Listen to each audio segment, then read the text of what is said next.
We stay with that story on business confidence being at a low in South Africa in the first quarter, and we are now joined by Siobhan Redford, an economist at Rand Merchant Bank, to take us through what the 1,050 senior executives and managers said about the economic prospects for their companies in early 2023. Siobhan, thank you very much for your time this afternoon. Before we get into each of the sectors, just how gloomy are the executives when they look at the outlook out there? Why is such a survey also important for a country like South Africa when you take into consideration the Q4 GDP data that was also disappointing? Well, it's important to kind of, it's taking the pulse of the economy in real time. You know, and this is the thing. Here we are basically in the final month of the first quarter of this year, and we're only finding out what happened in the economy at the end of last year. So something like this survey gives us a chance to take the pulse, to understand what are the challenges, you know, and what is actually going on the ground at this time, you know, rather than having to wait until June. The most startling sector has got to be the manufacturing confidence among the managers. That crashed in the first quarter, a level so low it is rare, according to Rand Merchant Bank and the Bureau for Economic Research. It is indeed. And, you know, even I think more startling is the fact that it is broad-based across all the kind of subsectors that we look at, with particularly your non-durable and durable kind of selling volumes dropping quite markedly.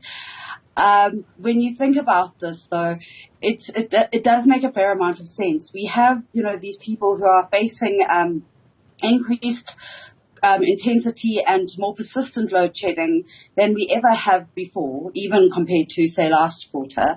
And so if you have some kind of solution already for alternative energy sources, if it's a generator, it's already getting more expensive to run because you're running it more often at quite a high petrol or diesel price. Or, you know, you might not even have enough kind of capacity for the rate of this load shedding, even if you have something which is, you know, more batteries and solar powered. And, you know, so that's already, you know, affecting the time that is available to your manufacturers to manufacture. Over and above that, then, you know, as we've spoken about, diesel costs are one issue.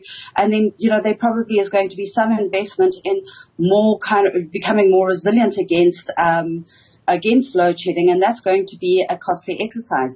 So it's not a very easy environment in which to operate. And then just, you know, to kind of add a cherry on the top, you know, for a number of these guys, they are seeing that, you know, their clients and their consumers, you know, with a fixed income are having to face choices between buying or, you know, stuff from them or as much as normal, you know, their products, or if they have to also go and invest in their own energy solutions. And, you know, so there is a substitution across from, you know, towards, you know, energy kind of reliability and away from some of these manufacturers. There is a lot in this report, Siobhan, including the fact that the managers are talking about the failing rail, road and port infrastructure in the country.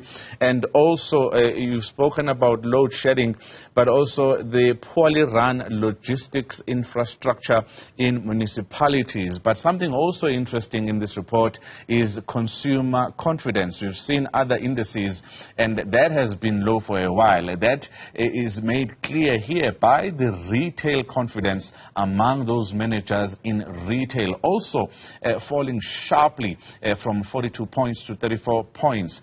Tell us about how each retail sector is doing in the first quarter. So again, it's a challenging environment, and you know, in the retail sector, you're facing a customer who as of last year, started facing very high inflation, particularly for necessities such as fuel and food. And then, added to that was were higher interest rates. So, that environment for your consumers already getting more difficult. Disposable income is coming down. And I think, there is quite a lot of concern over then where to from here, given this intensity of load shedding and, as you have mentioned, the other structural constraints in the economy and what that means for jobs and for economic activity. So, it's a bit of a slowdown, obviously, from your kind of festive season quarter being the fourth quarter, a tightening of belts, so to say. But I think it's also very much reflective of the fact that some of the policy that we saw happening last year is starting to filter through into consumer expenditure. Siobhan, thank you very much for your time this afternoon. Siobhan Redford is an economist with Rand Merchant Bank, talking to us about how the many managers and senior executives are actually feeling in the first 3 months of 2023, with confidence among them hitting a huge low, falling sharply across all sectors that were surveyed in the first 3 months of the year.